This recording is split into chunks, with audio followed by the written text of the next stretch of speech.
Allora, siamo all'Hot Corn, alla Mostra del Cinema di Venezia, e chi meglio di Giulia Di Quiglio? Infatti, Hot Corn mi sento è a casa. posto tuo. Come stai? Perfettamente hot. Esatto, sei in tinta. Come va? Benissimo, appena arrivata qui a Venezia è sempre un sogno, sempre magica. Sai che io mi sono sposata a Venezia. Ah sì? Ah, quindi è proprio un luogo a cui tornare. Del cuore. Però Senti Giulia, perché sei qua innanzitutto? Perché sei venuta a presentare... Esatto, io presento la seconda stagione di È il sesso bellezza, che è il mio podcast su Eros e sessualità. Cosa hai scoperto dopo la prima stagione? Che c'è bisogno di parlarne? Assolutamente sì. E poi noi siamo sempre ancora in Italia un po', no? Un tabù, un po'... Bravissimo. Allora, ancora il sesso è un argomento tabù, soprattutto se a parlarne è una donna e a maggior ragione se è una bella donna. Adesso finalmente, soprattutto nell'ambito podcast, cominciano a esserci diversi podcast su Eros e sessualità. All'inizio erano solo quelli trattati in maniera più medica, quindi esatto, dove sì, ne parlavano delle sessuologhe.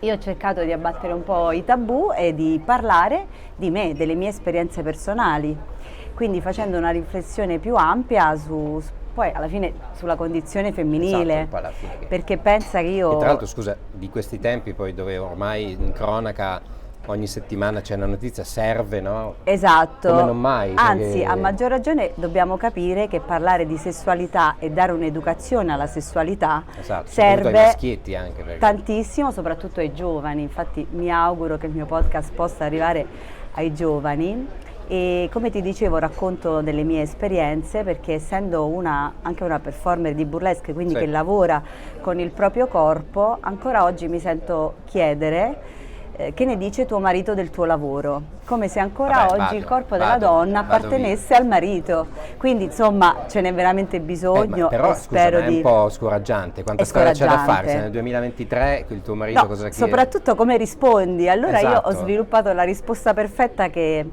mio marito mi consiglia di passare al porno, ma ci sto pensando. Bella, questa non è male. Ho sviluppato negli anni, no? Imbarazzo totale. Cioè, totale.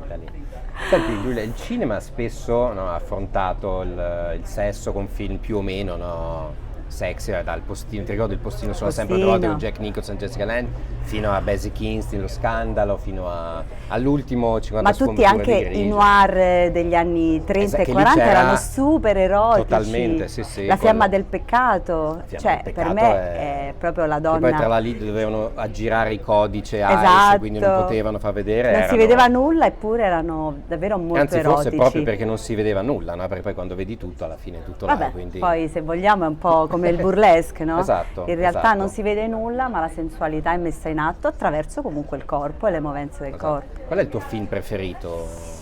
Allora, ci pensavo e ho pensato che probabilmente 9 settimane e mezzo è un po' banale, seppur è un film simbolo degli anni '80.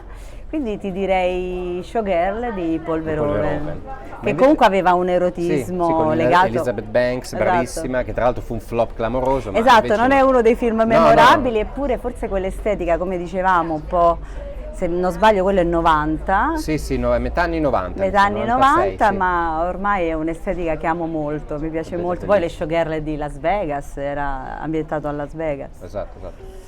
Quindi Showgirl come film preferito. Ma invece tutto il boom sfumature di grigio cosa ne pensi? Beh, sicuramente... Tra libro e film, che poi il film, Jamie Dornan e tutte... Allora, sicuramente era la prima volta... Ci sono delle cose in regia, dei gesti. Esatto. Ma sicuramente era la prima volta che veniva portato in scena la sessualità vista dal punto di vista femminile. Quindi c'era tutta questa sfumatura bondage, sadomaso, molto bella esteticamente, quindi che a me piace, però poi come romanzo non è tra i miei preferiti e nemmeno il film non mi ha colpito. Però insomma la cosa importante è stata per la prima volta il punto di vista femminile della donna all'interno della sessualità. Questo l'ho trovato che è importante. Ancora quello che dicevi prima, no? Che è ancora uno dei problemi, ma soprattutto in Italia, diciamolo. Totalmente, perché poi in Italia anche nel cinema italiano. Nel cinema italiano anche, ma qual è il problema secondo te? Che comunque in Italia abbiamo ancora una cultura molto maschilista, patriarcale, paternalista. Io ti parlo da attrice, spesso mi vedo arrivare ruoli che hanno a che fare con l'erotismo, ma dove sono rappresentata più o meno sempre come una prostituta. Quindi è come se abbiamo ancora il modello santa e puttana, quindi una donna erotica per forza deve essere una prostituta. Perché non esiste una donna middle class erotica? Tra l'altro, scusa, come gli uomini, un uomo può essere, no? Cioè, anzi, però l'uomo può essere affascinante, può essere... No, capisco che no, lo stereotipo sia più forte di tutto, però è anche ormai superato, no? Diciamo che ormai nel 2023 ci sono state rivoluzioni, il Me Too comunque in teoria qualcosa deve aver lasciato. Oppure io, essendo anche mamma, mi fanno fare anche i ruoli da mamma. Di bambino, bambina? 2 gemelli maschi. Quindi ci avrai di da 7 lavorare. Anni, quindi ho il mio bel lavoro da fare. Io ho maschio e femmina, quindi ecco, quindi ne sai qualcosa. E allora, quindi nei ruoli da mamma, no, però ti devi togliere lo smalto. Ma perché una mamma non se lo mette lo smalto? Però ti fa capire Ci stanno degli stereotipi ancora molto difficili da battere. E insomma, io ci provo nel mio piccolo, sperando che un giorno questa serie podcast possa diventare una serie video. Potrebbe essere, ma la faresti serie proprio fiction o serie tipo documentario? Allora, intanto che le due cose si possono intrecciare, perché nella nuova serie podcast ho inserito più interviste ad attivisti della sex positive, proprio per far capire quanto sia importante parlare di sesso in maniera aperta, esatto, senza le morbosità alle quali siamo abituati. Sì. Però a me piacerebbe da attrice che fosse anche una serie dove ci fosse comunque una ricostruzione, un'ambientazione. Ho delle idee al riguardo, ma non voglio spoilerare troppo. Magari tra un anno, 2 anni ci vediamo qua. Saremo qua per quello. Perfetto. Giulia Di Quiglio all'Hot Corner, è abbastanza hot? Secondo me sì.